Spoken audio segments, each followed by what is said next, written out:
ଆରେ ଆରେ ମୋ ଘର ବାହାରେ କଣ ଏତେ ମଇଳା ପଡିଛି? ମୁଁ ଏବେ ମୋ ଘର ଚାରି ପାଖକୁ ପରିଷ୍କାର କରିଥିଲି, ତାହେଲେ ଏତେ ମଇଳା ଆସିଲା କୋଉଠୁ? ନିଶ୍ଚୟ ଏସବୁ ସେ କାଉର କାମ। ମୁଁ ଆଜି ତାକୁ ଛାଡ଼ିବିନି। କାଉ, ଏ କାଉ, ବଦମାସ ଶୀଘ୍ର ବାହାରକୁ ଆସେ। କଣ ହେଲା? ତୁମ ଘର ବାହାରେ ଏମିତି କୁକୁରଙ୍କ ପରି ଭୁକୁଛୁ କାହିଁକି? ତୁ ଜାଣି ଶୁଣି ମୋ ଘର ବାହାରେ ମଇଳା ପକେଇଛୁ, ଆଉ ମୁଁ କହିବାକୁ ଆସିଲାରୁ ମତେ କୁକୁର କହୁଛୁ? ବାଦୁଡି ମୁହିଁ କୋଉଠିକାର? ଏଇ ଏଇ ମୁହଁ ସମ୍ଭାଳି କଥା କହ। ମୋର ତ କିଛି କାମ ନାହିଁ, ତୋର ସେ ଅପରିଷ୍କାର ବାହାରେ ମୁଁ ମୋ ମୂଲ୍ୟବାନ ମଇଳା ପକେଇତେ ଯିବି। ତୁ ଅପରିଷ୍କାର? ତୋର ଏଇ ଅପରିଷ୍କାର ଘରେ ଛିଡା ହେବାକୁ ବି ମତେ ଇଚ୍ଛା ହଉନି। ତୁ ମୋ ଘର କଥା କଣ କହୁଛୁ? ତୋ ଚେହେରା ଏତେ ଅପରିଷ୍କାର ଯେ ମତେ ଦେଖିଲେ ହିଁ ବାନ୍ତି ଲାଗୁଛି। ତୋ ଦେହରୁ କି ଦୁର୍ଗନ୍ଧ ବାହାରୁଛି। ଛି ଛି, ପଳା ମୋ ସାମ୍ନାରୁ, ନହେଲେ ତମର ବାନ୍ତି ହେଇଯିବ। କଣ ହେଲା? ତୋର ଏତେ ସାହସ? ମତେ ଅପମାନ ଦେଲୁ? ମୋ ଘର ବାହାରେ ମଇଳା ପକେଇ ଏବେ ମତେ ଅପମାନ ଦେଉଛୁ? ଦେଖ ଏବେ ମୁଁ ତୋ ସହ କଣ କରୁଛି। ଚଢ଼େଇ ରାଗି ଯାଇ ତା ଘର ବାହାରେ ପଡିଥିବା ସବୁ ମଇଳା ଆଣି କାଉର ମୁଣ୍ଡରେ ଢାଳିଦେଲା। ଛି ଛି, ତୁ ଏ କଣ କଲୁ? ମୋ ମୁଣ୍ଡରେ ମଇଳା ଢାଳିଦେଲୁ। ଆଜି ମୁଁ ତତେ ଛାଡ଼ିବିନି। ଆସ ଆସ, ମୁଁ ବି ତତେ ଡରିକି ରହିନି। ଏମିତି ସେ ଦୁଇ ଜଣ ଦୁଇଟି ଲାଠି ଧରି ଖୁବ୍ ଜୋରରେ ଲଢ଼େଇ କଲେ। ତାଙ୍କର ପାଟିତୁଣ୍ଡ ଶୁଣି ଜଙ୍ଗଲର ଅନ୍ୟ ଚଢ଼େଇ ମାନେ ସେଠାକୁ ଆସିଲେ। ସେମାନେ କାଉ ଆଉ ଚଢ଼େଇକୁ ବୁଝେଇ ତାଙ୍କ ଝଗଡ଼ା ବନ୍ଦ କଲେ, ଆଉ ନିଜ ନିଜ ଘରକୁ ପଠେଇଦେଲେ। ଏମିତି ସେ ଦିନ ବିତିଗଲା। ପରଦିନ ସକାଳେ, ମା ମା, ଭାରି ଭୋକ ଲାଗୁଛି, କିଛି ଖାଇବାକୁ ଦିଅ। ମାରେ, ତୁ ବାହାରେ ଖେଳୁଥା, ମୁଁ ରୋଷେଇ କଲା ପରେ ତତେ ଡାକିଦେବି। ଠିକ ଅଛି ମା, ମୁଁ ଯାଉଛି, ବାହାରେ ବଲ୍ ଖେଳୁଛି, ଖାଇବା ହେଲେ ମତେ ଡାକିଦେବ।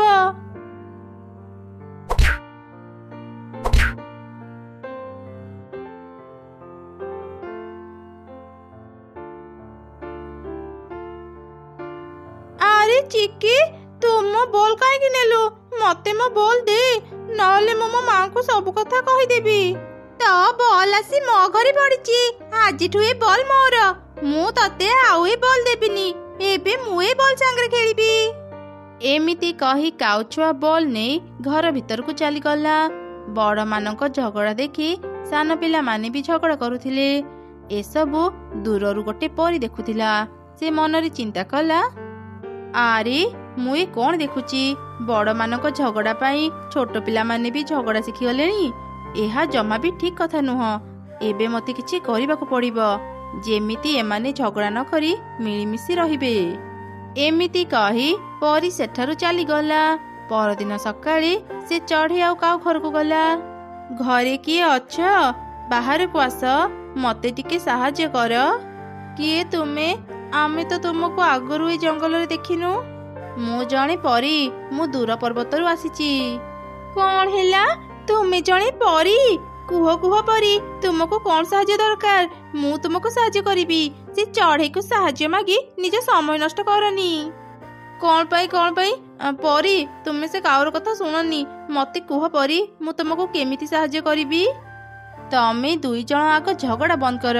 ମୁଁ ତମମାନଙ୍କୁ କିଛି କହିବାକୁ ଆସିଛି। ମୋ ପାଖରେ ଗୋଟେ କେକ୍ ଘର ଅଛି। ମୁଁ ସେ କେକ୍ ଘର ତମ ଦୁଇ ଜଣଙ୍କ ଭିତରୁ ଜଣକୁ ଦେବି।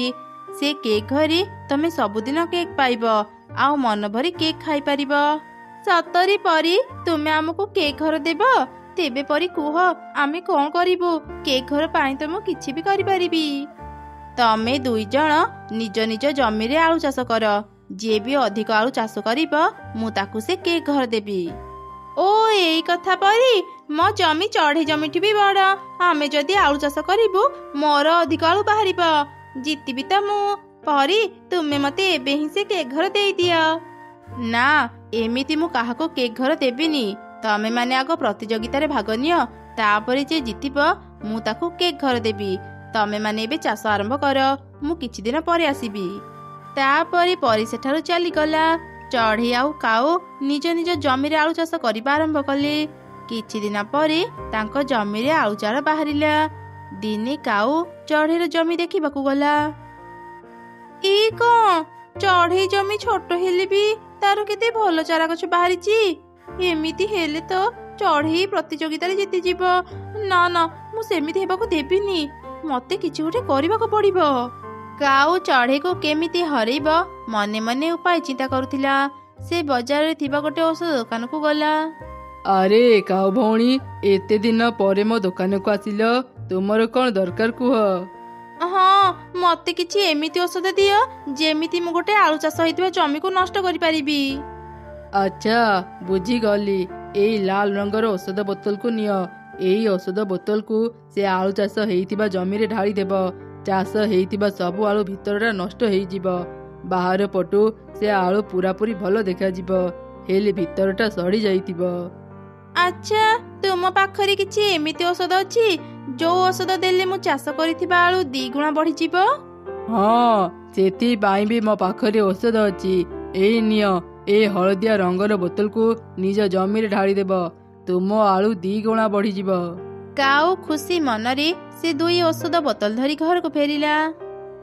ମା ଚିକି, ଉଠ ମା, ଆସ ଗୋଟେ ଜାଗାକୁ ଯିବା। ନାଇଁ ମା, ମୁଁ ଏବେ କୋଉଠିକି ଯିବିନି, ମତେ ଭାରି ନିଦ ଲାଗୁଛି। ଓହୋ, ଉଠ କହିଲି ନା। ଚାଲ ମତେ ଟିକେ ସାହାଯ୍ୟ କର, କାମ ସରିଲେ ଆମେ ଶୀଘ୍ର ଘରକୁ ଫେରି ଆସିବା। କାଉ ଆଉ ତାର ଝିଅ ରାତି ଅଧରେ ଚଢ଼େଇର ଜମିକୁ ଗଲେ। ମା ଚିକି, ଏଇ 2 ବୋତଲକୁ ନେ। ଏଇ ଲାଲ ବୋତଲକୁ ଚଢ଼େଇ ଜମିରେ ଢାଳିଦେବୁ, ଆଉ ଏ ହଳଦିଆ ବୋତଲକୁ ଆମ ଜମିରେ ଢାଳିଦେବୁ। ତୁ ଏବେ ଯା, ମୁଁ ଏଠି ରହି ସମସ୍ତଙ୍କ ଉପରେ ନଜର ରଖୁଛି। କେହି ଦେଖିବା ଆଗରୁ ଶୀଘ୍ର କାମ ସାରି ଫେରି ଆସିବୁ।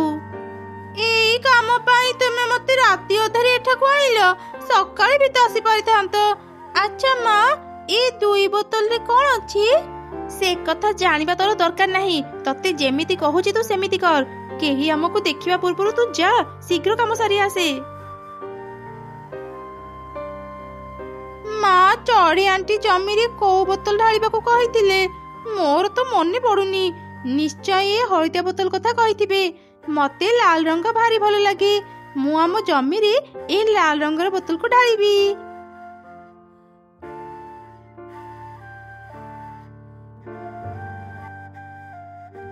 କିରି, ବୋତଲ ସବୁ ଢାଳିଦେଲୁ? ହଁ ମା, ତୁମେ ଯେମିତି କହିଥିଲ ମୁଁ ସେମିତି କରିଛି।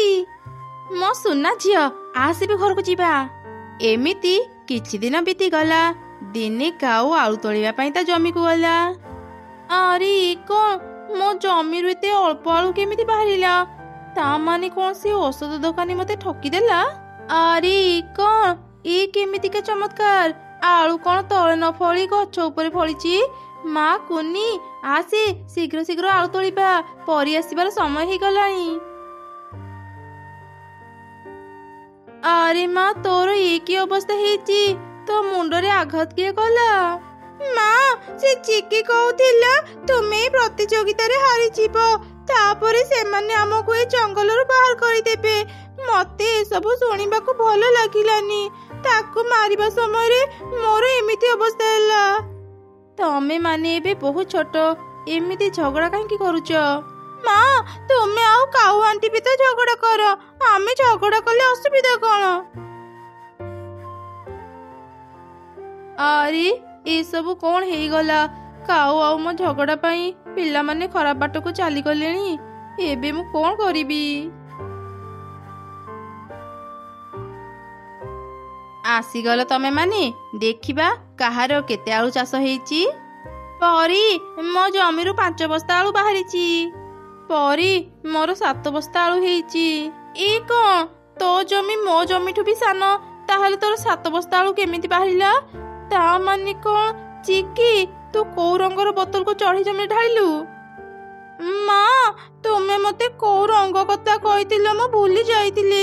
ମତେ ଲାଲ ରଙ୍ଗ ଭଲ ଲାଗେ, ସେଥିପାଇଁ ମୁଁ ଚଢ଼େଇ ଆଣ୍ଟିଙ୍କ ଜମିରେ ହଳଦିଆ ରଙ୍ଗର ବୋତଲକୁ ଢାଳିଥିଲି, ଆଉ ଆମ ଜମିରେ ଲାଲ ରଙ୍ଗର ବୋତଲକୁ ଢାଳିଥିଲି। ଆରେ ଆରେ, ତୁ ଏ କ'ଣ ସର୍ବନାଶ କରିଦେଲୁ?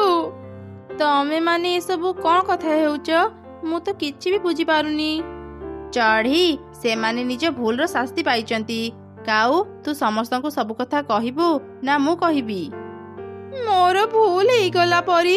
ଚଢ଼େଇର କ୍ଷତି କରିବାକୁ ଯାଇ ମୋ ନିଜର କ୍ଷତି ହେଇଗଲା। ଚଢ଼େଇ, ତୁ ମତେ ବି କ୍ଷମା କରିଦେ। ମୁଁ ଆଉ ଦିନେ ବି ତୋ ସହ ଝଗଡା କରିବିନି। ଆଜି ମୁଁ ମୋ ଭୁଲ ବୁଝିପାରୁଛି। କାଉ, ତୁ ମତେ ବି କ୍ଷମା କରିଦେ। ମୁଁ ବି ମୋ ଭୁଲ ବୁଝିଗଲି। ଆମେ ଆଉ କେବେ ବି ଝଗଡା କରିବାନି। ଆମ ପାଇଁ ଆମ ପିଲାମାନେ ବିଗିଡ଼ି ଯାଉଛନ୍ତି। ତମ ଦୁଇ ଜଣଙ୍କ ପାଇଁ ମୁଁ ଆଜି ଅନେକ ଖୁସି। ମୁଁ ଯାହା ଚାହୁଁଥିଲି ତା ଏବେ ପୁରା ହେଇଗଲା। ତମେ ମାନେ ଆଉ ଝଗଡ଼ା ନ କରି ଏବେ ମିଳିମିଶି ଖୁସିରେ ରୁହ। ଏଇ ନିଅ କେକ୍ ଘର। ଏଇ କେକ୍ ଘରୁ ତମମାନଙ୍କ ସହ ଜଙ୍ଗଲର ଅନ୍ୟ ପକ୍ଷୀମାନେ ବି କେକ୍ ଖାଇପାରିବେ। ଏମିତି କହି ପରି ସେଠାରୁ ଚାଲିଗଲା। ସେଦିନ ପରଠାରୁ କାଉ ଆଉ ଚଢ଼େଇ ଝଗଡ଼ା କଲେ ନାହିଁ। ତାଙ୍କ ପିଲାମାନେ ବି ସାଙ୍ଗ ହେଇଗଲେ। ଏମିତି ସେମାନେ ମିଳିମିଶି ଖୁସିରେ ରହିଲେ। ଦୂର ଏକ ଜଙ୍ଗଲରେ ଗୋଟେ କୃଷକ ଚଢ଼େଇ ରହୁଥିଲା। ତାର ଏକ ଛୋଟ ଜମି ଥିଲା। ସେ ସେଇ ଜମିରେ ଚାଷ କରି ତା ଘର ଚଳାଉଥିଲା। ଗୋଟେ ବର୍ଷ ସେ ଚାଷ କରିବା ପାଇଁ ଟଙ୍କା ପାଇଲାନି। ସେଥିପାଇଁ ସେ ଜମିଦାର କାଉ ପାଖରୁ କିଛି ଟଙ୍କା ଧାର ନେଇ ଚାଷ କଲା। କାଉ ଥିଲା ଯେତିକି ଧନୀ ସେତିକି ଲୋଭୀ। ଅନ୍ୟ ଚଢ଼େଇମାନଙ୍କୁ ଟଙ୍କା ଧାର ଦେବା ବଦଳରେ ତାଙ୍କଠୁ ତାଙ୍କ ଜମି ଛଡ଼େଇକି ନେଇ ଯାଉଥିଲା। କିଛି ଦିନ ଭିତରେ ହିଁ ସେ କୌଶଳ କରି କୃଷକ ଚଢ଼େଇର ଜମିକୁ ବି ନିଜ ନାଁରେ କରିଦେଲା। ଏକଥା ଯେତେବେଳେ କୃଷକ ଚଢ଼େଇ ଜାଣିଲା ସେ ଦୌଡ଼ିକି କାଉ ପାଖକୁ ଗଲା। ଜମିଦାର ଆଜ୍ଞା, ମୋତେ ମୋ ଜମି ଫେରେଇ ଦିଅନ୍ତୁ। ମୋ ଜମି ଛଡ଼ା ମୋ ପାଖରେ ଆଉ କିଛି ବି ନାହିଁ। ଦୟାକରି ମୋ ଜମି ମୋ ପାଖରୁ ଛଡ଼େଇ ନିଅନ୍ତୁନି। ଆଜିଠୁ ଏ ଜମି ମୋର। ତୁ ଏବେ ଏଠୁ ଚାଲିଯା। ଯଦି ବେଶୀ ବକବକ୍ କରିବୁ ମୁଁ ତୋଠୁ ତ ଘର ବି ଛଡ଼େଇ ନେଇଯିବି। ନା ନା, ଏମିତି କରନ୍ତୁନି। ମୋ ଜମିରୁ ମୁଁ ଯାହା ବି ପାଉଥିଲି ସେଥିରେ ମୋ ଘର ଚଳାଉଥିଲି। ଏବେ ମୁଁ ମୋ ଘର କେମିତି ଚଳେଇବି? ସେଥିପାଇଁ ମୋ ପାଖରେ ଏକ ଉପାୟ ଅଛି। ତୁ ଏ ଜମିରେ ଚାଷ ତ କରିପାରିବୁ, ହେଲେ ଗୋଟେ ସର୍ତ୍ତ ଅଛି। ତୁ ଯାହା ବି ଫସଲ କରିବୁ ଅଧା ଫସଲ ତୁ ନେବୁ ଆଉ ଅଧା ଫସଲ ମୁଁ ନେବି। କୃଷକ ଚଢ଼େଇ ବି କାଉ କଥାରେ ରାଜି ହେଇଗଲା।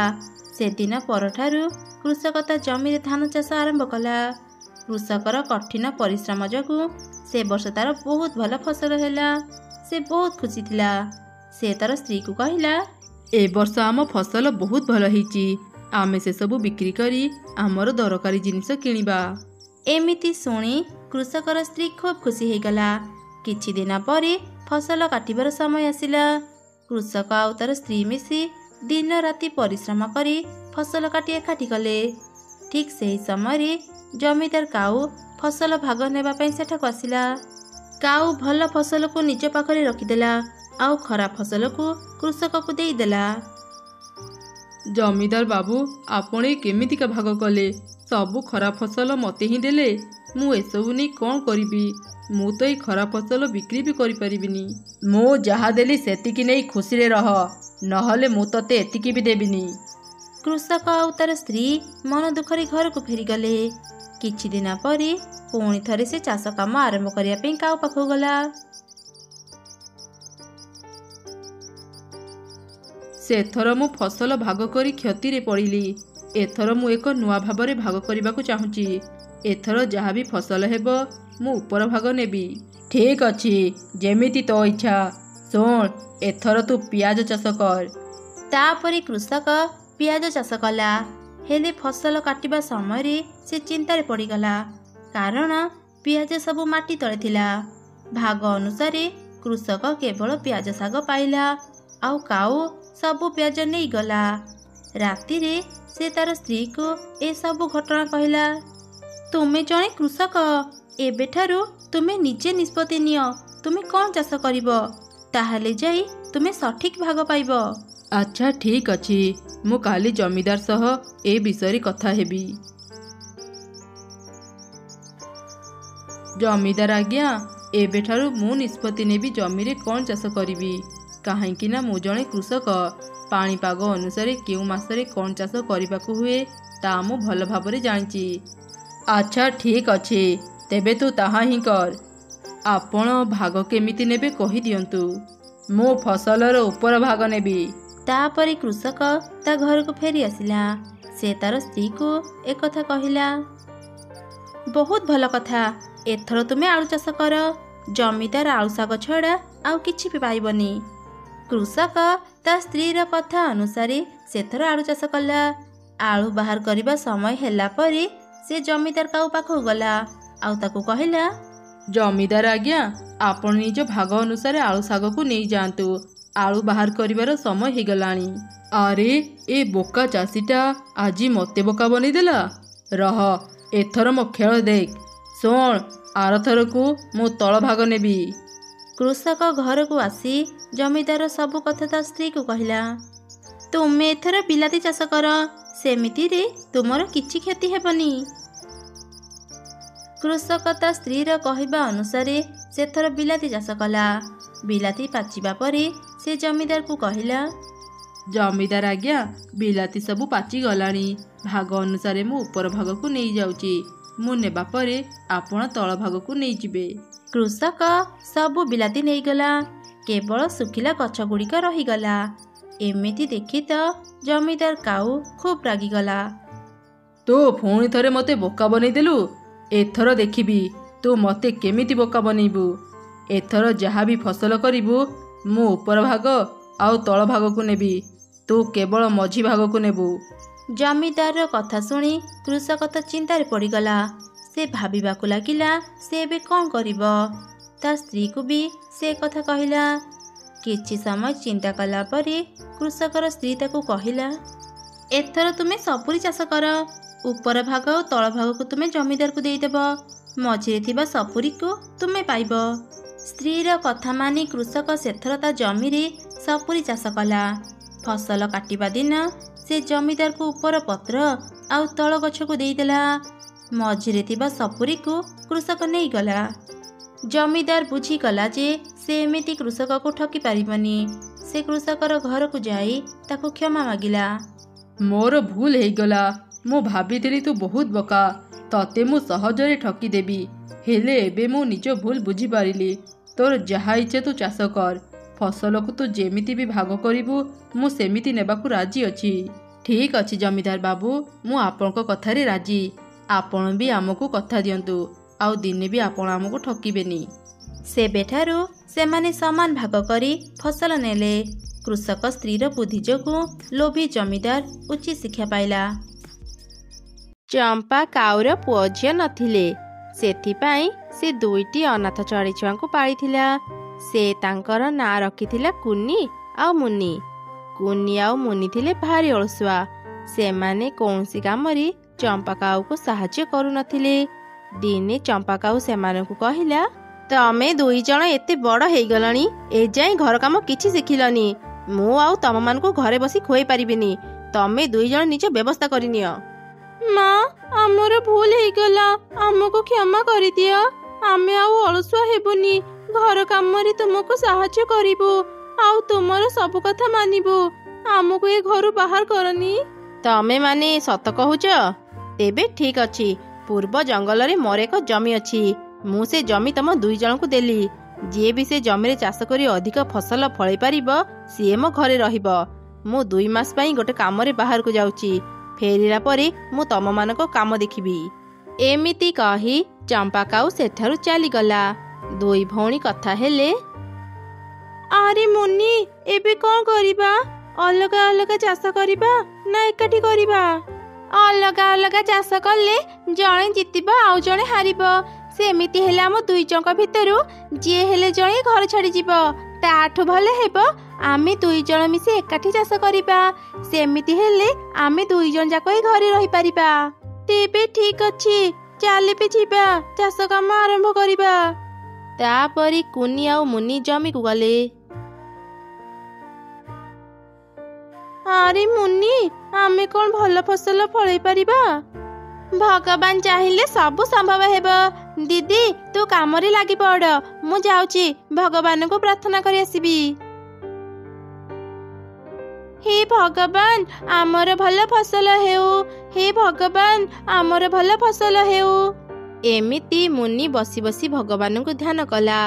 ସେପଟେ କୁନି ହଳ କଲା ଆଉ ମଞ୍ଜି ବୁଣିଲା।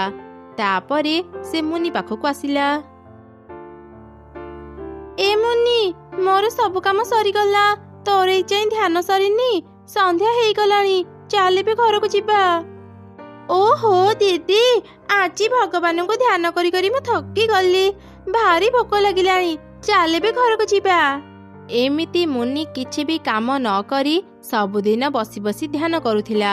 ସେପଟେ କୁନି କଠୋର ପରିଶ୍ରମ କରି ଜମିରେ ଚାଷ କରୁଥିଲା। କିଛି ଦିନ ପରେ ତାଙ୍କ ଜମିରେ ଭଲ ଫସଲ ଫଳିଲା। ଧାନ କାଟିବାର ସମୟ ଆସିଗଲା। ଦେଖିଲୁ ତ ଦିଦି, ମୁଁ ଭଗବାନଙ୍କୁ ଧ୍ୟାନ କଲି ବୋଲି ଆମର କେତେ ଭଲ ଫସଲ ହେଇଛି। ଆଉ କିଛି ଦିନ ପରେ ମା ଘରକୁ ଆସିବେ। ଆମେ କାଲି ହିଁ ଫସଲ କାଟି ବିକ୍ରି କରିବା ଆଉ ତାଙ୍କୁ ସେ ଟଙ୍କା ଦେବା। ପରଦିନ ସକାଳେ କୁନି ଫସଲ କାଟି ବଜାରକୁ ନେଲା ଆଉ ବିକ୍ରି କଲା। ସେପଟେ ମୁନି ସେମିତି ଧ୍ୟାନରେ ବସିଥିଲା। କିଛି ସମୟ ପରେ କୁନି ଫସଲ ବିକା ଟଙ୍କା ଧରି ଘରକୁ ଫେରିଲା। ଦିଦି, ତୁ ଆସିଗଲୁ। ଫସଲ ବିକ୍ରି କରି ତୁ କେତେ ଟଙ୍କା ପାଇଲୁ? ମୁଁ ସବୁ ଫସଲ 20,000 ଟଙ୍କାରେ ବିକ୍ରି କରିଛି। ଦିଦି, ତୋ ଅପେକ୍ଷା ମୁଁ ବେଶୀ ପରିଶ୍ରମ କରିଛି। ତୋଠୁ ବେଶୀ ଟଙ୍କା ମୁଁ ନେବି। ଦିଦି, ମତେ ଶୀଘ୍ର ମୋ ଭାଗ ଦେ। ତୁ କଣ କହୁଛୁ? ଜମି ଚାଷ କଲି ମୁଁ, ଫସଲ କାଟି ବିକ୍ରି କଲି ମୁଁ। ତୁ ତ କିଛି ବି କାମ କରିନୁ, ସବୁବେଳେ ବସି ବସି ଧ୍ୟାନ କରୁଥିଲୁ। ଦେଖିବାକୁ ଗଲେ ତୁ ଏ ଭାଗ ଟଙ୍କାରୁ କିଛି ବି ପାଇବୁନି। ସତରେ ତୁ ଭାରି ଅଳସୁଆ। ମୁଁ ଯଦି ଭଗବାନଙ୍କୁ ପ୍ରାର୍ଥନା କରିନଥାନ୍ତି, ତୋର ଏତେ ଭଲ ଫସଲ କେବେ ବି ହେଇନଥାନ୍ତା। ବୁଝିଲୁ? ବେଶୀ ଆଉ ପାଟି ନ କରି ମତେ ମୋ ଭାଗ ଟଙ୍କା ଦେ। ନା, ମୁଁ ତତେ ଟଙ୍କାଟେ ବି ଦେବିନି। ପରିଶ୍ରମ କରିବି ମୁଁ, ଆଉ ଫଳ ପାଇବୁ ତୁ। ଯା, ଚାଲି ଯା ଏଠୁ। ମୁଁ ମୋ ଭାଗ ଟଙ୍କା ନ ନେଇ ଏଠୁ କୁଆଡେ ବି ଯିବିନି। ଚୁପଚାପ ମତେ ମୋ ଭାଗ ଟଙ୍କା ଦେ। ଏମିତି ସେ ଦୁଇ ଭଉଣୀ ଭାଗ ଟଙ୍କା ପାଇଁ ଝଗଡ଼ା ଲାଗିଲେ। ସେମାନଙ୍କ ସମସ୍ୟା ସମାଧାନ ନ ହେବାରୁ ସେମାନେ ସେ ଜଙ୍ଗଲର ମୁଖିଆ ଚିଲ ପାଖକୁ ଗଲେ ଆଉ ତାକୁ ସବୁ ଘଟଣା କହିଲେ। ତମ ସମସ୍ୟାର ସମାଧାନ କରିବା ଭାରି କଠିନ।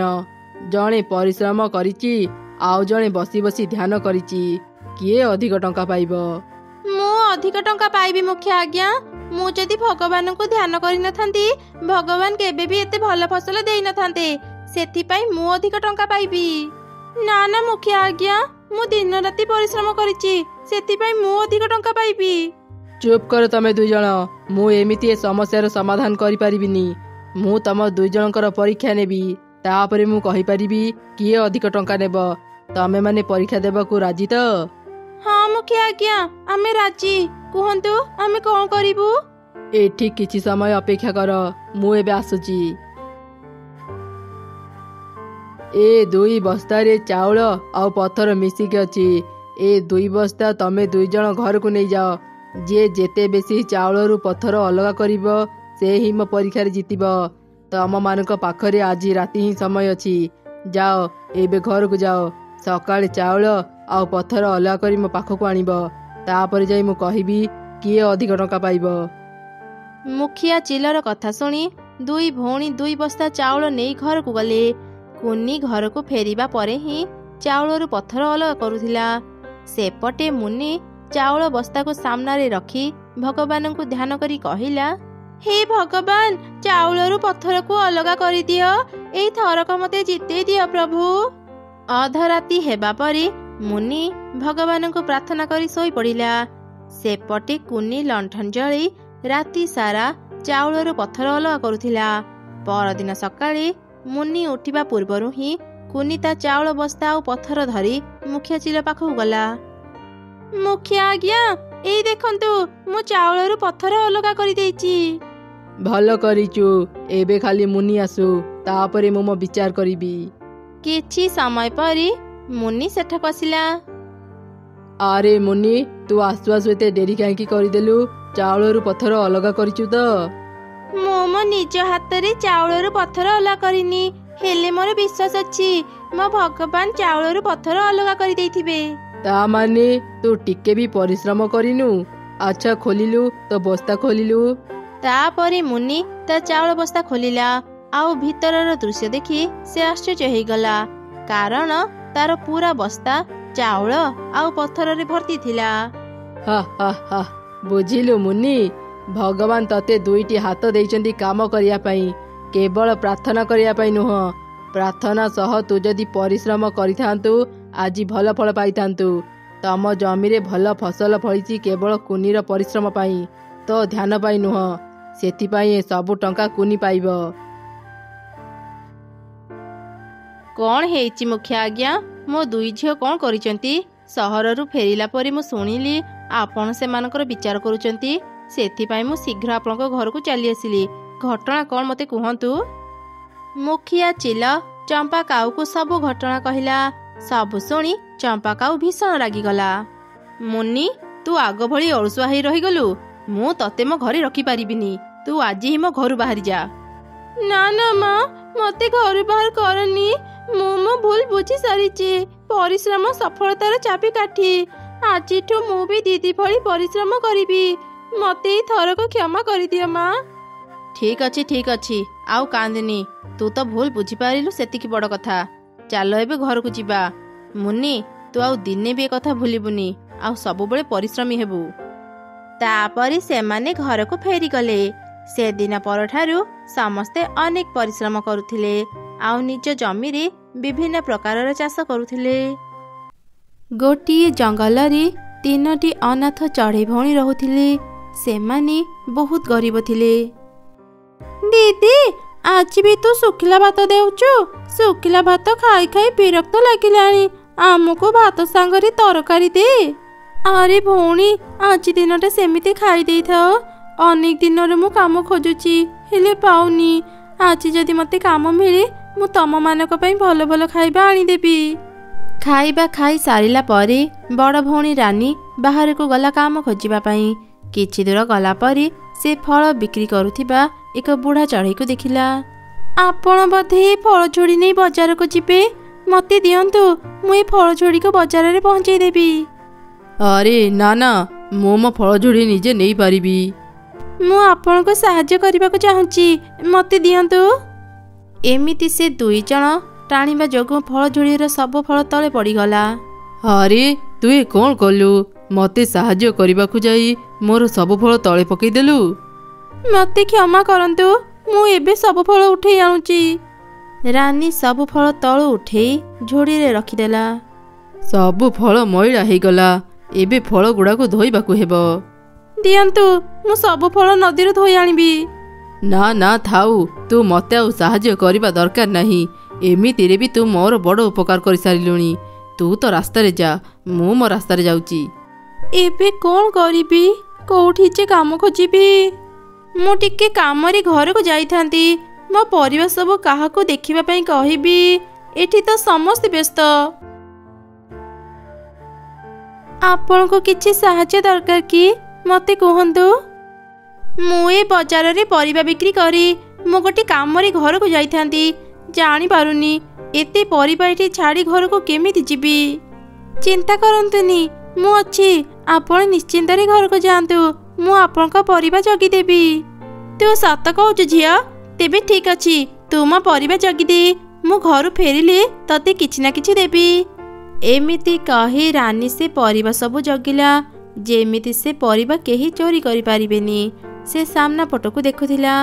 ସେହି ସମୟରେ ପଛପଟୁ ଏକ ଛେଳି ଆସି ପରିବା ଖାଇବା ଆରମ୍ଭ କଲା। କିଛି ସମୟ ପରେ ମିଟୁ ଫେରିଲା। ଆରେ ଝିଅ, ଫେରୁ ଫେରୁ ଟିକେ ଡେରି ହେଇଗଲା। ତୋର କିଛି ଅସୁବିଧା ହେଇନି ତ? ନା ନା, ମୋର ସେମିତି କିଛି ଅସୁବିଧା ହେଇନି। ମୁଁ ଆପଣଙ୍କ ପରିବାକୁ ଭଲ ଭାବରେ ଜଗି ରହିଛି। ଆରେ ଆରେ, ଏ ଛେଳି ମୋ ପରିବା ପାଖରେ କ'ଣ କରୁଛି? କ'ଣ ହେଲା? ଛେଳି? ଏ ଛେଳି କୋଉ ପଟୁ ଆସିଲା? ମୁଁ ତ ସାମ୍ନାକୁ ଦେଖୁଥିଲି। ଏସବୁ କ'ଣ ହେଇଗଲା? ମୁଁ କାହିଁକି ଘରକୁ ଗଲି? ମୁଁ ଘରକୁ ଗଲି ବୋଲି ଆଜି ଛେଳି ମୋର ଅଧା ପରିବା ଖାଇଦେଲା। ଇଏ ମାନେ ମୋ ଟଙ୍କା? କୋଉ ଟଙ୍କା? ତୋ ପାଇଁ ମୋର ଅଧା ପରିବା ନଷ୍ଟ ହେଇଗଲା। ତତେ କ୍ଷତିପୂରଣ ମାଗୁନି, ସେତିକିରେ ଖୁସି ହେ। ମୋ ମୁଣ୍ଡ ବେଶୀ ଗରମ ହେବା ପୂର୍ବରୁ ଏଠାରୁ ଚାଲିଯା। ଠିକ୍ ଅଛି, ମୁଁ ଯାଉଛି। ଧେତ୍, ଆଜି ଦିନଟା ହିଁ ଖରାପ। ଏତେ ଖୋଜିଲି, ହେଲେ କୋଉଠି ବି କାମ ପାଇଲିନି।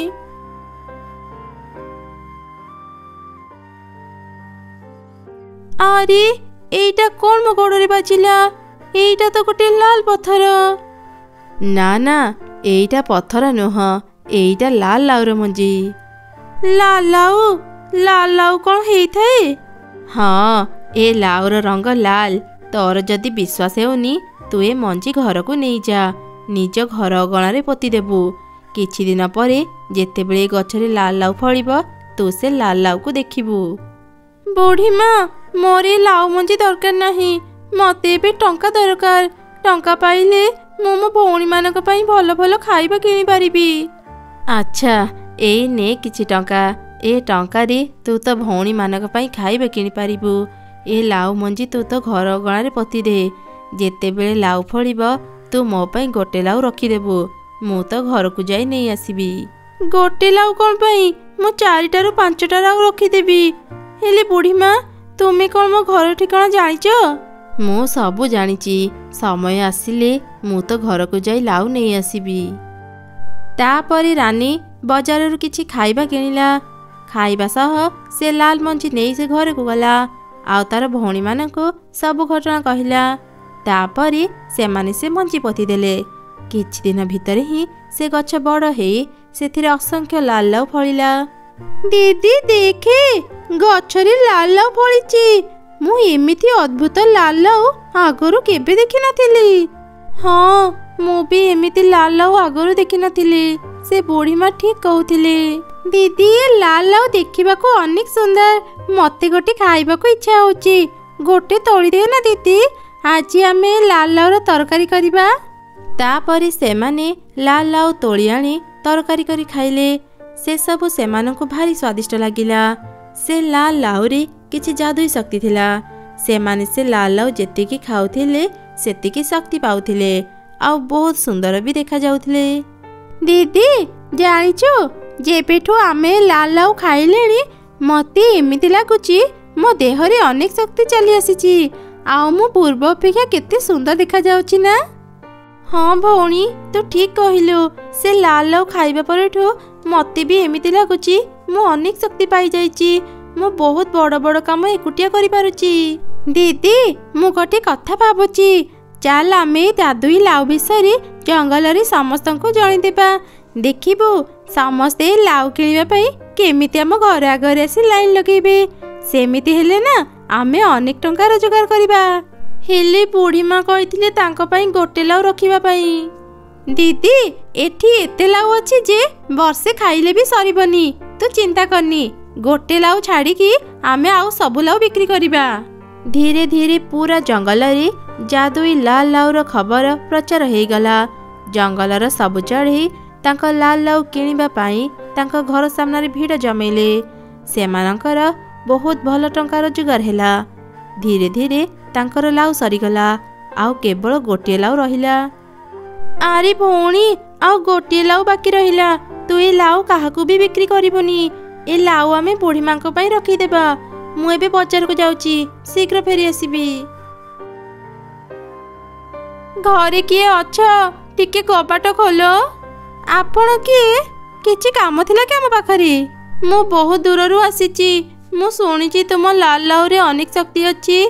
जाहार जेमिति भी रोग हेई थाउ से माने लाल लाउ खाई भलो हेई जाउचंती। दया करी मते गोटे लाउ दियो। मो छोट झियर देह बहुत खराब। एते डाक्टर को देखई सारिलेनी से भलो हेउनी। मु बहुत आशा नहीं तुम पाखक आसीची। मते गोटे लाल लाउ दियो। आपण आसु आसु अनेक डेरी करदेले। आम पाखरे आउ लाल लाउ नाही सबु सरी जाइची। हेले मु देखिची तुम गछरे गोटे लाल लाउ अछि।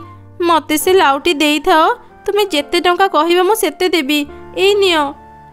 बाप रे गोटे लाउ पाई एते गुडे टंका। से बुढ़ी तो एजाई आसीनी। से बोधे लाउ कथा भूली जाइथिबो। जदि भी आसे मु ताकू ए टंकारु अधा टंका देई देबी। से लाउ कथा भूली जीवो। एमिति चिंता करी से शेष लाउ को तोड़ी से चढ़ी को देई देला।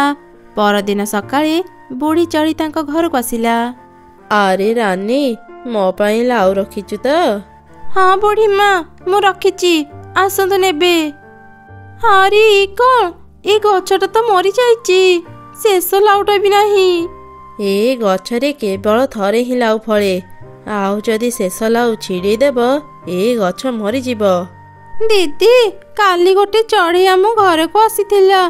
से कहूतला ता झियर देह बहुत खराब। से मते अनेक टंका देला। सेथिपाई मु ताकू से शेष लाउटा देई देली। मते क्षमा करंतु आपण को केते टंका दरकार कहंतु मु आपण को देबी। मूर्ख झिया मते तू टंका देखाउचु।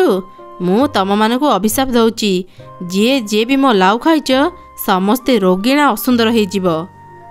परदिन सकाळे जे भी लाल लाउ खाइथिले समस्तक देह खराब हेई गला। समस्ते कला पड़ी गले। एमिति देखी भयरे रानी ता भौणी सह जंगल बाहरे रहुथिबा एक साधु चढ़ी पाखु गला। ସାଧୁ ବାବା ଆମକୁ ରକ୍ଷା କରନ୍ତୁ। ରାନୀ ସେ ସାଧୁ ବାବାଙ୍କୁ ସବୁ ଘଟଣା କହିଲା। ସାଧୁ ତା ଧ୍ୟାନ ବଳରେ ସବୁ ଜାଣିପାରିଲା।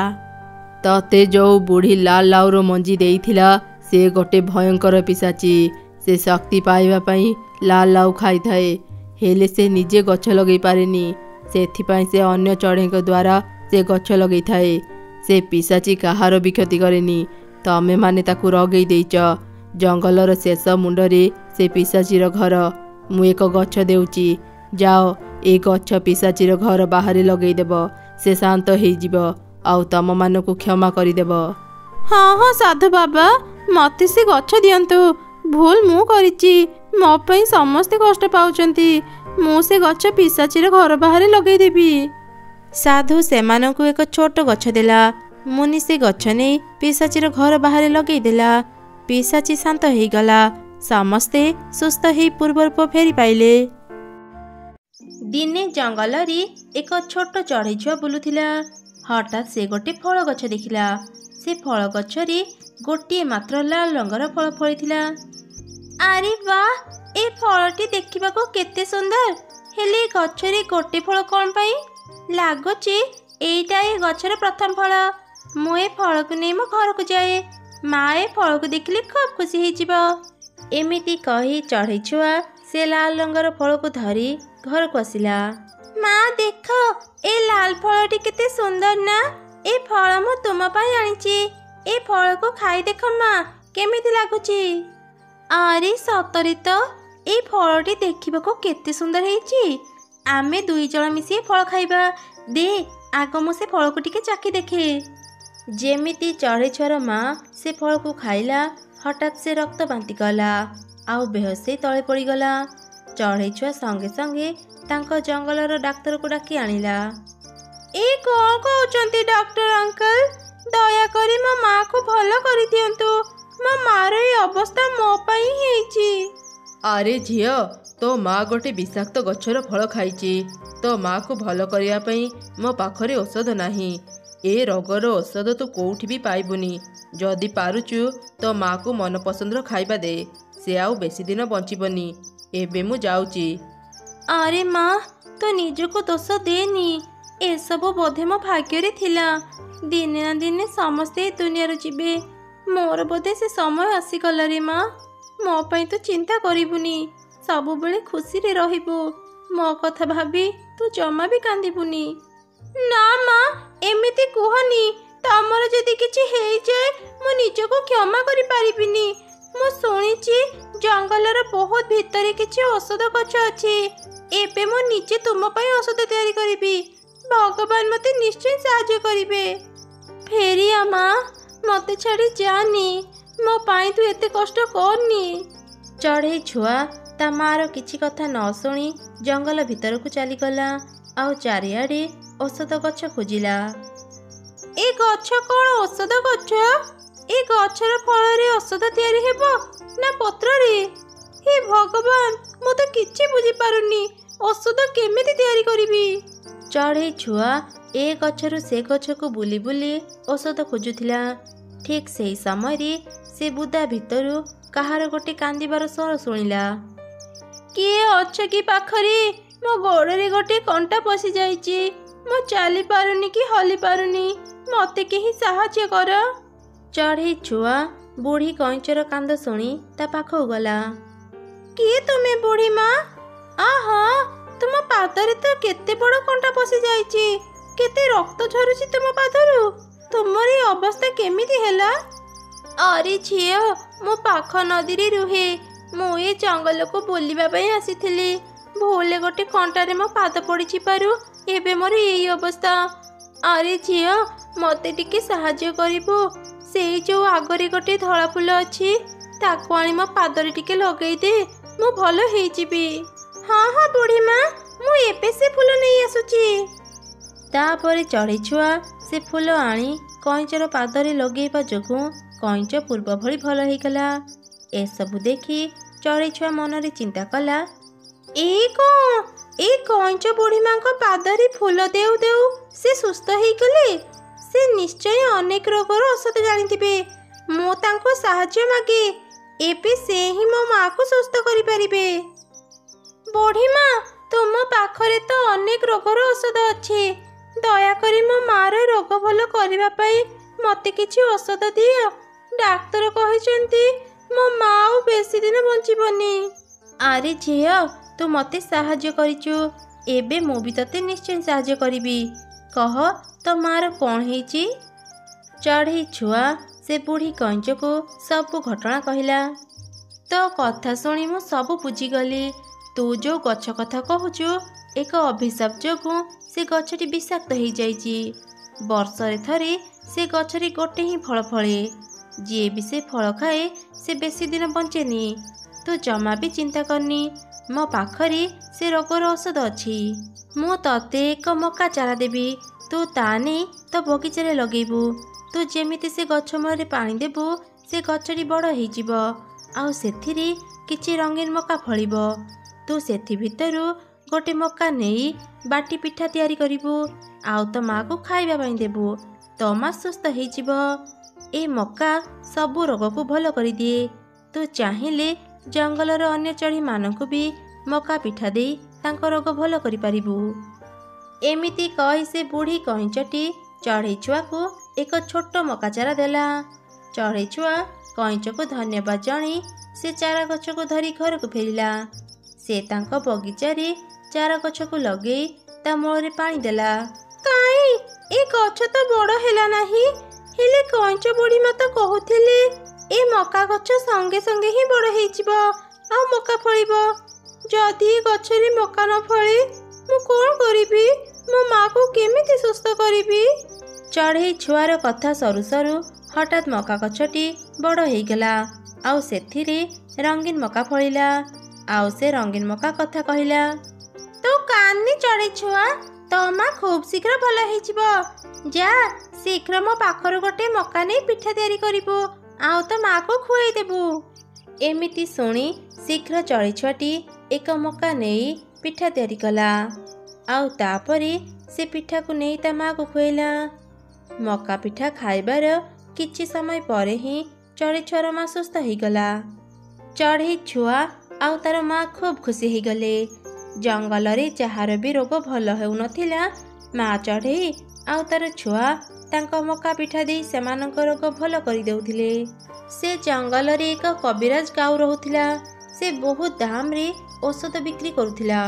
ଚଢ଼େଇ ଛୁଆର ମକା ପିଠା ଖାଇବା ଯୋଗୁଁ ଅନ୍ୟ ଚଢ଼େଇମାନଙ୍କର ରୋଗ ଭଲ ହେଇଯାଉଥିଲା, ଯାହାଫଳରେ ଆଉ କେହି ବି କାଉ ପାଖରୁ ଔଷଧ କିଣୁନଥିଲେ। ଏସବୁ ଦେଖି କାଉ ଖୁବ୍ ରାଗିଗଲା। ସେ ଚଢ଼େଇର ରଙ୍ଗୀନ ମକା ବିଷୟରେ ବି ଜାଣିଗଲା।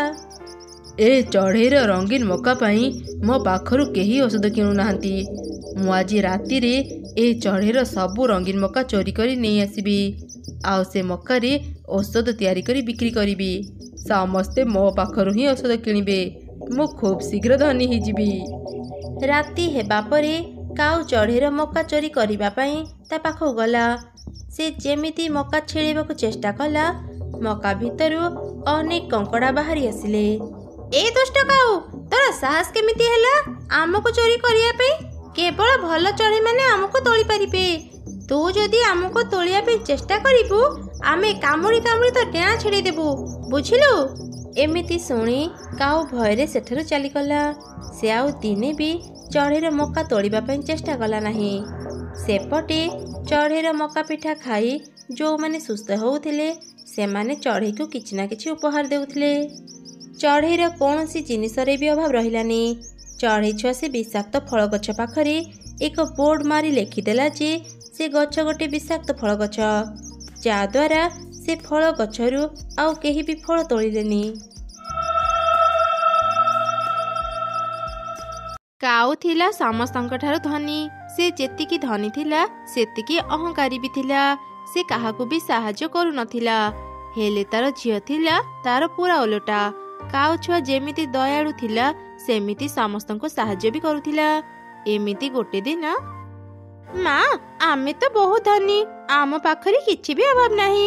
ଏ ଜଙ୍ଗଲରେ ଏମିତି ବି ଚଢ଼େଇ ଅଛନ୍ତି ଯେଉଁମାନେ ଖାଇବାକୁ ବି ପାଉନାହାନ୍ତି। ଆମେ ଯଦି ତାଙ୍କୁ ସାହାଯ୍ୟ କରନ୍ତେ ତାଙ୍କର ବହୁତ ଉପକାର ହୁଅନ୍ତା। ଏସବୁ ତୁ କଣ କହୁଛୁ? ମୁଁ କଣ ପାଇଁ ସେ ଗରିବ ଚଢ଼େଇ ମାନଙ୍କୁ ସାହାଯ୍ୟ କରିବାକୁ ଯିବି?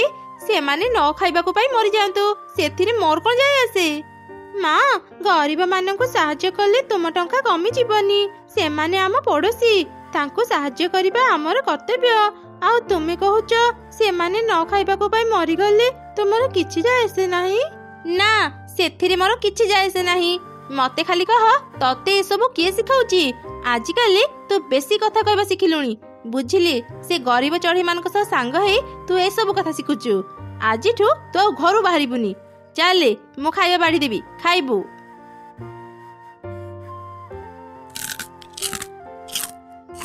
ଶୁଣ ମା, ତୁ ଖାଇବା ଖାଇସାରି ପାଠ ପଢିବୁ ଯା। ମୁଁ ଦେଖି ଆସେ ଆମ ଜମିରେ ସମସ୍ତେ ଠିକରେ କାମ କରୁଛନ୍ତି କି ନାହିଁ। ମା, ତୁମେ ଏ ବର୍ଷ ଆମର ସବୁ ଜମିରେ ଆଳୁ ଚାଷ କାହିଁକି କରିଛ?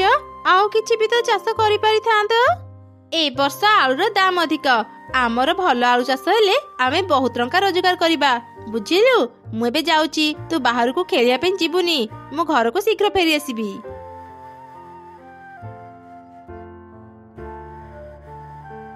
ଆରେ ସାଙ୍ଗ, ତୁ ଆଜି ଖେଳିବା ପାଇଁ କାହିଁକି ଆସିଲୁନି? ତୋ ଦେହ ଭଲ ନାହିଁ କି? ମୋ ଦେହ ଭଲ ଅଛି ଯେ ମା ମତେ ଘରୁ ବାହାରିବାକୁ ମନା କରିଛନ୍ତି। ଓ ଏଇ କଥା, ମାଉସୀ ତ ଏବେ ଘରେ ନାହାନ୍ତି। ଚାଲେ, ଆମେ କିଛି ସମୟ ପାଇଁ ଖେଳିବା। ମାଉସୀ ଆସିବା ଆଗରୁ ଆମେ ଚାଲିଯିବୁ। ହଁ ସାଙ୍ଗ, ତୁ ଠିକ କହିଲୁ। ଚାଲ, ଆମେ ଘର ଭିତରେ ଖେଳିବା। ତାପରେ ତିନି ସାଙ୍ଗ ମିଶି ଖେଳିଲେ। କିଛି ସମୟ ପରେ କାଉ ଘରକୁ ଫେରିଲା। ସେ ଚଢ଼େଇ ଛୁଆ ମିଟୁ ଛୁଆକୁ ତା ଘରେ ଦେଖି ତ ଅନେକ ରାଗିଗଲା। ଏଇ କଣ ମା, ମୁଁ ତତେ ମନା କରିଥିଲି ନା ଏ ଗରିବ ଛୁଆଙ୍କ ସହ ସାଙ୍ଗ ହେବୁନି। ମୁଁ ଘରେ ନଥିଲା ବେଳେ ତୁ ଏମାନଙ୍କୁ ଘର ଭିତରକୁ ଡାକି ତାଙ୍କ ସାଙ୍ଗରେ ଖେଳୁଛୁ। କଥା କଣ କି ମା, ମୋର ଖେଳିବାକୁ ଆଜି ଭାରି ଇଚ୍ଛା ହଉଥିଲା, ସେଥିପାଇଁ ମୁଁ ତାଙ୍କ ସାଙ୍ଗରେ ଖେଳୁଥିଲି। ଚୁପ କର, ତୋର ଭାରି ସାହସ ବଢିଗଲାଣି। ଆଉ ତମେ ମାନେ ଏଠି ଏଯାଏଁ ଛିଡା ହେଇ କାହିଁ ରହିଛ? ବାହାର ମୋ ଘରୁ। ମାଉସୀ, ଆମକୁ ଆଉ ରାଗନ୍ତୁନି, ଆମେ ଏବେ ଏଠୁ ଚାଲିଯିବୁ। ଏମିତି ମନ ଦୁଃଖ କରି ଚଢ଼େଇ ଛୁଆ ଆଉ ମିଟୁ ଛୁଆ ସେଠାରୁ ଚାଲିଗଲେ। କିଛି ଦିନ ପରେ, ଆରେ ବାହ କାଉ ଭଉଣୀ, ଏ ବର୍ଷ ତୁମର ଆଳୁ ଚାଷ ଭାରି ଭଲ ହେଇଛି। ଏ ବର୍ଷ ଆଳୁର ଯୋଉ ଦାମ, ତୁମର ତ ଖାଲି ଲାଭ ହିଁ ଲାଭ ହେବ। ହଁ, ମୋର ଲାଭ ହେବନି ତ କଣ ତୋର ଲାଭ ହେବ ମିଟୁ? ମୁଁ ବି କାହାକୁ କୋଉ କଥା କହୁଛି। ତୋ ପାଖରେ ତ ଘର କରିବାକୁ ବି ଜାଗା ନାହିଁ, ତୁ ଆଳୁ ଚାଷ କରିବୁ କେମିତି? ତୁ ଗୋଟେ ଗରିବ ପକ୍ଷୀ। ଏମିତି କାହିଁକି କହୁଛ କାଉ ଭଉଣୀ? ମୁଁ ତ ତୁମକୁ ଭଲ କଥା ହିଁ କହୁଥିଲି, ଆଉ ତୁମେ ମତେ ଗରିବ କହି ଅପମାନ ଦଉଛ। ସବୁଦିନ କାହାର ବି ସମାନ ଯାଏନି। ତୁମେ ଯେମିତି ଗର୍ବ କରୁଛ, ଦିନେ ସବୁ କିଛି ତୁମର ଧ୍ୱଂସ ହେଇଯିବ। ତୁମେ ବି ଆମ ପରି ଗରିବ ହେଇଯିବ। ସେତେବେଳେ ଦେଖିବି ତୁମର ଏଇ ଫୁଟାଣି କେମିତି ରହିବ। ଏମିତି କହି ମିଟୁ ସେଠାରୁ ଚାଲିଗଲା। କାଉ ତାର କଥାକୁ ଧ୍ୟାନ ନ ଦେଇ ନିଜ କାମ କଲା। ମା, ମତେ ଆଜି ଆଳୁ ଭଜା ଖାଇବାକୁ ଭାରି ଇଚ୍ଛା ହଉଛି। ମୋ ପାଇଁ କିଛି ଆଳୁ ଭାଜି ଦିଅ ନା। ତୁ ଏ କଣ କହୁଛୁ ରେ ମା? ଆଳୁର ଯୋଉ ଦାମ, ଆମ ପାଖରେ ଏତେ ଟଙ୍କା ନାହିଁ ଯେ ଆମେ ଆଳୁ କିଣି ପାରିବା। ମାରି, ତୁ ଆଉ ଜିଦ କରନି। ମୁଁ ତୋ ପାଇଁ ଶାଗ ରାନ୍ଧି ଦେଇଛି। ଆଜି ଦିନଟା ଶାଗ ଭାତ ଖାଇ ଦେଇଥା। ନାଇଁ ମା, ମୁଁ ଶାଗ ଭାତ ଖାଇବିନି। ଯଦି ଆଳୁ ଭଜା ନ କରିବ, ମୁଁ ଭାତ ବି ଖାଇବିନି। ଏମିତି କହି କୁନି ଘରୁ ବାହାରିଗଲା। ମା ଚଢ଼େଇ ମନ ଦୁଃଖରେ କହିଲା, ଏବେ ମୁଁ ଆଳୁ କୋଉଠୁ ପାଇବି ଯେ ମୋ ଝିଅ ପାଇଁ ଆଳୁ ଭଜା କରିବି? ଏଇ ଜଙ୍ଗଲରେ କାଉ ଭଉଣୀ ଛଡା କେହି ବି ଆଳୁ ଚାଷ କରିନାହାନ୍ତି। ମୁଁ ତାଙ୍କ ପାଖକୁ ଯାଇ କିଛି ଆଳୁ ମାଗି ଦେଖେ। ଅଳ୍ପ କିଛି ଆଳୁ ପାଇଲେ ବି ମୋ ଝିଅକୁ ଆଳୁ ଭଜା ଦେଇପାରିବି। କାଉ ଭଉଣୀ, ମୁଁ ଗୋଟେ ଅସୁବିଧାରେ ପଡି ତୁମ ପାଖକୁ ଆସିଛି। ମୋ ଝିଅ ଆଳୁ ଭଜା ଖାଇବାକୁ ମନ କରିଛି। ମୋ ଘରେ ଗୋଟେ ବି ଆଳୁ ନାହିଁ। ମତେ କିଛି ଆଳୁ ଦେଇଥାଉ କାଉ ଭଉଣୀ। କଣ ହେଲା ଚଢ଼େଇ, ତୁ ମୋ ପାଖକୁ ଆଳୁ ମାଗିବାକୁ ଆସିଛୁ? ଜାଣିଛୁ ଆଳୁର କେତେ ଦାମ? ତୁ ଭାବିଲୁ କେମିତି ମୁଁ ତତେ ମାଗଣାରେ ଆଳୁ ଦେବି? ତୋ ଭଳି ଗରିବ ଚଢ଼େଇ ମାନେ ଯଦି ଆଳୁ କିଣି ପାରିବନି, ଖାଇବାର ସଉକ ବି ରଖନି, ବୁଝିଲୁ? ନାଇଁ କାଉ ଭଉଣୀ, ଏମିତି କୁହନି। ମତେ ଖାଲି ହାତରେ ଫେରେଇ ଦିଅନି।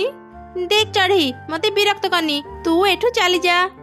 କାଉର ଏପରି କଥା ଶୁଣି ମା ଚଢ଼େଇ ମନ ଦୁଃଖ କରି ସେଠାରୁ ଚାଲିଗଲା। ତାଙ୍କର ସବୁ କଥା ଦୂରରୁ ଥାଇ ଗୋଟେ ବାଦଲ ଶୁଣୁଥିଲା। ଆରେ ଆରେ, ଏ ପକ୍ଷୀଟା ତ ଭାରି ଅହଙ୍କାରୀ। ପକ୍ଷୀ ହେଇ ଆଉ ଗୋଟେ ପକ୍ଷୀକୁ ସାହାଯ୍ୟ କରୁନି। ୟାକୁ ତ ଉଚିତ ଶିକ୍ଷା ଦେବାକୁ ପଡିବ। ନିଜେ କଷ୍ଟ ପାଇଲେ ଯାଇ ଅନ୍ୟର କଷ୍ଟ ବୁଝିବ। ମା, ତୁମେ ଆସିଗଲ। ମୁଁ ତୁମକୁ କେତେବେଳୁ ଅପେକ୍ଷା କରି ବସିଥିଲି। କଣ ପାଇଁ ରେ ମା, ତୁ ମତେ କାହିଁକି ଅପେକ୍ଷା କରିଥିଲୁ? ମା ମତେ ଆଜି ଆଳୁ ଭଜା ଖାଇବାକୁ ଭାରି ଇଚ୍ଛା ହଉଛି। ମୋ ପାଇଁ ଆଳୁ ଭାଜି ଦିଅ ନା ମା। ଆଚ୍ଛା ତତେ ଆଳୁ ଭଜା ଖାଇବାକୁ ଇଚ୍ଛା ହଉଛି, କିନ୍ତୁ ମାରି ଘରେ ତ ଏବେ ଆଳୁ ନାହିଁ। ଏବେ ଅନେକ ରାତି ହେଲାଣି, ଜମିରୁ ଆଳୁ ଆଣି ମୁଁ ପାରିବିନି। ତୁ ଆଜି ଗୋଟେ ରାତି ଅପେକ୍ଷା କରିଥା, ସକାଳ ହେଲେ ମୁଁ ତୋ ପାଇଁ ଆମ ଜମିରୁ ଆଳୁ ଆଣି ଭାଜିଦେବି। ରାତିରେ ସେମାନେ ଶୋଇ ପଡ଼ିଲେ। ସେପଟେ ବାଦଲ ରାଣୀ କାଉ ଜମିରେ ପୁରା ରାତି ବର୍ଷା କଲା, ଯାହା ଫଳରେ କାଉର ଆଳୁ ଜମିରେ ପାଣି ଭର୍ତ୍ତି ହେଇଗଲା। ପାଣି ଭର୍ତ୍ତି ହେବା ଯୋଗୁଁ ଚାଷ ହେଇଥିବା ସବୁ ଆଳୁ ପଚି ନଷ୍ଟ ହେଇଗଲା। ସକାଳେ କାଉ ଆଳୁ ଆଣିବାକୁ ଯାଇ ଦେଖିଲା ତା ଜମିରେ ପାଣି ଭର୍ତ୍ତି ହେଇଛି। ଏଇ କଣ, ମୋ ଜମିରେ ଏତେ ପାଣି କେମିତି ଆସିଲା? କାଲି ତ ବର୍ଷା ହେଇନି, କିଏ ମୋର ଏତେ ବଡ କ୍ଷତି କଲା? ମୋର ସବୁ ଦାମୀ ଆଳୁ ପଚି ନଷ୍ଟ ହେଇଗଲା। ଏବେ ମୁଁ କଣ କରିବି? କଣ ହେଲା ମା, ତୁମେ କଣ ଏଯାଏଁ ଜମିରୁ ଆଳୁ ତୋଳିନ? ଏ କଣ ମା, ତୁମେ କାନ୍ଦୁଛ କାହିଁକି?